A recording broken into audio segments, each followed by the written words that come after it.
Who's the big guy with the muscles? He's He-Man, the most powerful man in the universe. Skeletor is his enemy. He-Man. If He-Man, Skeletor, and Castle Grayskull, you have to put the castle together. You're doomed, He-Man. Well, hello there, my fellow memberberry addicts, and welcome back to Retro Vault. Today, we're tackling one of the most powerful toy lines of the 1980s. He-Man and Masters of the Universe! With more muscles than sense, He-Man and his crew brought fantasy, action, and a touch of cheese to the toy aisles everywhere. You couldn't walk 5 feet in a toy store without tripping over a Castle Grayskull or Skeletor's bony face. So, slip into something more revealing and furry, blow the dust off your old battle cats, and don't forget to hit like and subscribe as we dive into the Prince of Power and the He-Man Masters of the Universe smash hit toy line from the 1980s. In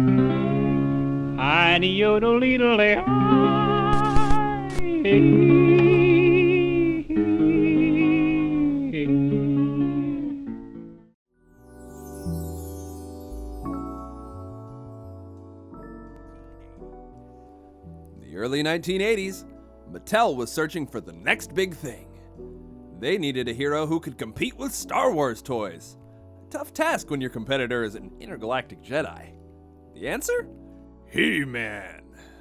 The muscle-bound hero with a sword, shield, and enough power to turn any couch into Castle Grayskull. Fun fact, He-Man's creators actually considered a barbarian, a space warrior, and even a soldier before they realized, hey, why not give him a bit of all three, you see? After all, why settle for one action genre when you could muscle through them all? The designer of the figures was Mark Taylor, who based He-Man on some of his childhood drawings inspired by Conan the Barbarian, which I'm sure were a lot more detailed than my childhood stick figures that not even a mother could love. He put his designs together and made his pitch to Mattel, who absolutely loved the idea. The first figures were released a year later in 1982, with 8 initial figures consisting of He-Man, Skeletor, Man-at-Arms, Teela, Beastman, Merman, Stratos, and Zodak. And since there was no movie or TV show to build hype, Mattel took a different route. Mini comics. Yeah. Each figure came with a tiny comic to set the stage. It was like giving kids a blockbuster in their back pocket. Through these comics, kids were introduced to Eternia, the mystical home of He-Man and his arch nemesis, Skeletor, whose bone structure was definitely not up to code. It was a risky gamble, but it was just crazy enough to work. The figures they ended up bringing to market were big, built, and heroic. Unlike the other action figures on the market, which seemed to follow the Kenner Star Wars standard of 4 inches or less. Compared to the He-Man toys, the standard figure size looked wimpy, while He-Man stood above them all, looking hefty. Hefty.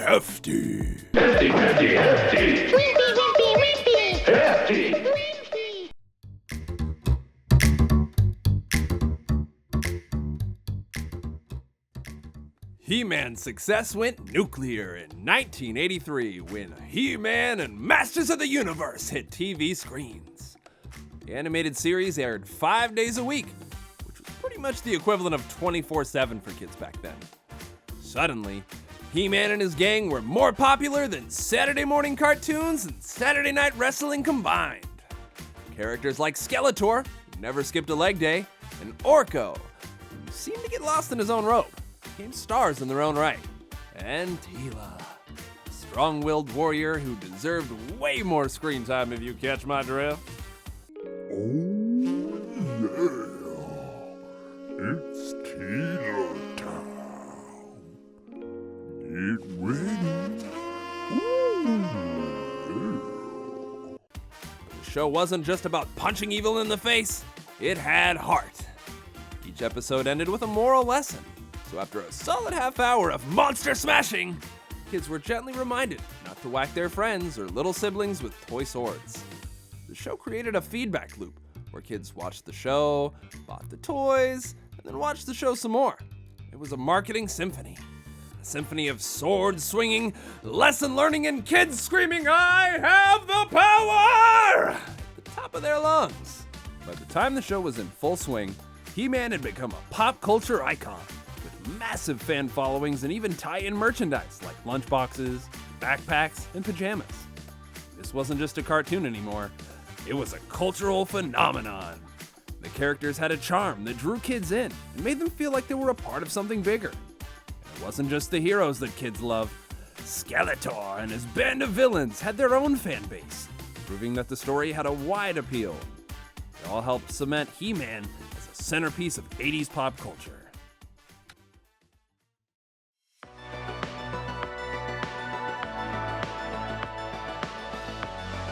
Mattel knew that to keep kids hooked, they had to keep bringing in fresh faces and new action into He-Man's world. Enter characters in 1984 like Buzz-Off, the humanoid bee warrior with wings and a helmet, Powerful wing warrior named Buzz-Off! who quickly became a favorite for his unique look and insect-inspired powers. Then there was Fisto, the burly hero with a giant spring-loaded fist, perfect for knocking out Skeletor's henchmen, one punch at a time. These characters weren't just new toys. They added depth to Eternia's mythology, each bringing a unique vibe and battle style. And now for the first time ever as one of Skeletor's henchmen, you could get buzzed and fisted all at the same time. Then came Webster, a creepy blue-skinned evil warrior with a spider motif and climbing gear that made him a sinister addition to Skeletor's army.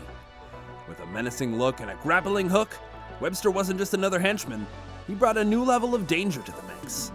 Alongside him came vehicles like the Land Shark and the Roton, which introduced thrilling chases and battles, giving kids even more ways to imagine large-scale fights across the landscapes of Eternia. Each release added unique elements, expanding the world with fresh storytelling possibilities. Beyond just the characters and playsets, Mattel introduced vehicles and weapons that were wildly imaginative. Who wouldn't want the Power Sword or the Wind Raider, ready for a battle at a moment's notice? Kids weren't just collecting, they were curating their own mini He-Man universe.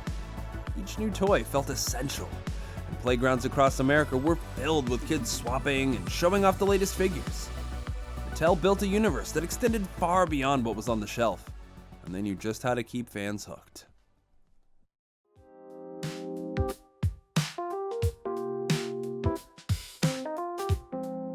By the mid-1980s, though, things started getting a little wobbly for He-Man. Competitors like G.I. Joe, Transformers, and even Mutant Ninja Turtles began muscling in on Eternia's turf. Kids were branching out, and Mattel scrambled to keep He-Man fresh. They tried everything. They sent He-Man to space, added She-Ra for that extra girl power, and even introduced some questionable spin-offs. Yeah, I'm looking at you, hero. You looking at my gut? No. Yeah, sure. Despite their efforts, sales started to slip, and He-Man began to retreat back into the royal palace. The final act came in 1987 with a live-action movie starring Dolph Lundgren as He-Man. You'd think a real-life He-Man would be amazing, but instead it was, well, not quite the epic Mattel had hoped for. The movie didn't connect with audiences. By 1988, the He-Man line was officially canceled. You're not canceled! You're a criminal! Though the reign was short-lived, He-Man left a mark that still resonates with fans today. In fact, many would argue the line didn't end, it just took a long nap.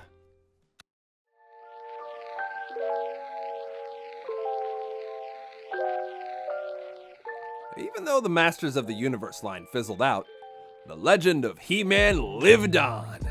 Mattel, sensing the power of 80s nostalgia, recently relaunched the Masters of the Universe Origins line.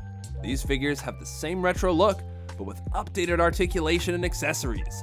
So now He-Man can finally bend his elbows after all these years.